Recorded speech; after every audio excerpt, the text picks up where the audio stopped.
Well, on this beautiful sunny day, we have a 2-litre 2012 transporter, engine management light on, intermittent loss of power, and we're going to have a look and see what's going on with it. I've done a diagnostic fault code read on it, and it's coming up with P256400, turbocharger, boost control position sensor circuit low, P00AF00, turbo supercharger boost control A module performance. So we're going to have a look underneath, and we are going to have a look at the turbo actuator. If you want to buy it from VW, the beautiful people at Volkswagen have decided that if you want to replace this part, you have to replace the entire turbo. I've had a look online, and I've managed to locate a turbo actuator. I've got some concerns about fitting it's not unbranded, it has got a brand name on it, but it's essentially white box, and it's from the internet. So we shall see.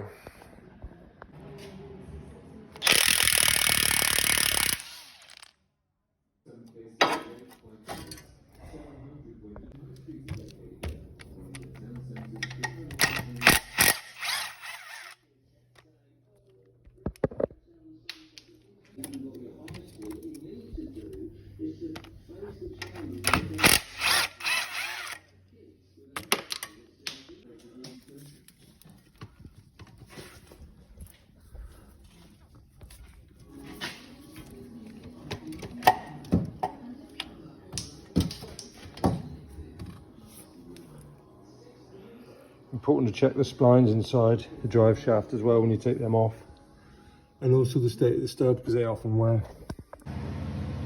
So there's the drive shaft off, out of the way. Now we're going to take off this rear engine support. The part we want is up there, the turbo actuator. I'm trying to avoid taking the DPF off for access. There's lots of potential problems in doing so with that. Hopefully I can get to the actuator adequately through this way. So we're taking that mount out along with that bracket, and we're starting to be able to get near the actuator now. So a bit of a mission, but we're getting there. So managed to get it out. There's a couple of 10mm nuts on the back side of the actuator, which you can get in there with a small 10mm spanner easy enough. The hardest part is the yoke that fits onto the turbo lever there. That's that one there.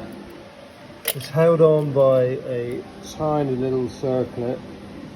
I managed to turn the circlet around, and I got a long piece of piano wire and ground a very small point onto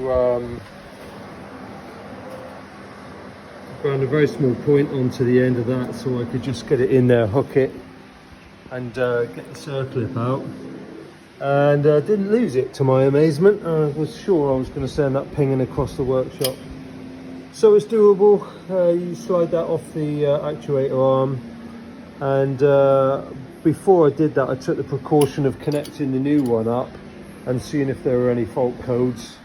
It didn't generate any fault codes, so here's hoping that it's going to go back together and that one will work. Sometimes non-genuine parts aren't the best. It's our only option. I made the customer aware of that. He's happy to go for it. So we've got to get that actuator back in. The tricky bit is going to be getting that circlip back on. Once the circlip's on, then it's just a case of rebuild. Going back together now. We've got our main bracket back in. We're just putting the support bracket mount back in. Quick tip is to take out this bolt here on the front. Gives you a lot of movement up and down, backwards and forwards with the engine. Makes life a bit easier. The other thing that I've discovered is that getting that little E-clip off the turbo was troublesome. So what I've got here is a roll of lock wire, and what I did was make a loop with the lock wire. So there was a loop here. I put that over the turbo actuator pin where the clip would have been, and then wound this up with a pair of pliers so that it gradually cinched up and tightened up onto it. Very, very difficult to get the clip back in place without losing it. So I did it with lock wire in the end, which seems to be a good way of doing it. Just remember to leave at the bottom. I'm just going to draw you a little diagram now. You've got your pin here. Put your lock wire over the top and then twist it around.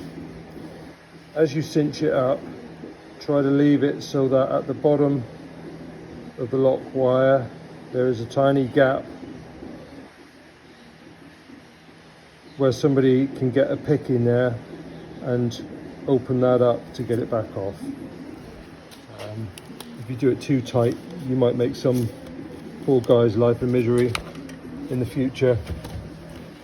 Alternatively, you could probably just wiggle it backwards and forwards enough with a pair of long nose pliers and just snap it off. So we're going back together, let's see what happens. Well, that was an exercise in futility. Fitted that new turbo actuator against my better judgment. Yeah, so it's an eBay one, non-genuine part. Fitted it all together, took it for a drive, no good. So it's boosting, but it's not boosting correctly, and the engine management light was on all the time. So yeah, I've just done the hard work, so you don't have to. If you are thinking of doing this repair on your own transporter, it looks as if it's going to be a waste of time. Maybe you can source a better part, maybe you can source a second-hand genuine part. But the aftermarket eBay jobs, so far, no good.